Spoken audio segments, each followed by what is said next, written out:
ఈరోజు బెంగళూరులో 5 ఏళ్ల చిన్నారి చేసినటువంటి ఒక విషయం అందరినీ ఆశ్చర్యానికి గురి చేసింది. పేరు ఆర్య.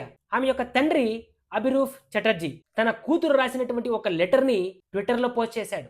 ఏమని రాసిందంటే, Narendra Modiji, there is a lot of traffic, we get late to school and office, the road is very bad, please help. ఈ విషయం ప్రతి ఒక్కరికి కూడా చర్చనీయాంశంగా మారింది. చిన్నారి చేసినటువంటి ఈ యొక్క ప్రయత్నం ప్రతి ఒక్కరికి కూడా స్ఫూర్తినిచ్చేటువంటి విషయంగా మారింది.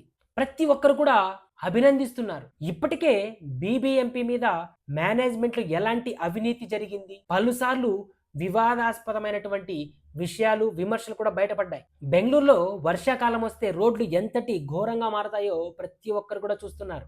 ఈ సమస్యపై మరోసారి దృష్టి పెట్టడానికి ప్రభుత్వం కూడా సన్నాహాలు చేస్తోంది. ఇది అక్కడ ఆ చిన్నారి యొక్క విజ్ఞప్తే కాదు, ఇది ప్రతి ఒక్కరి యొక్క సంకేతం.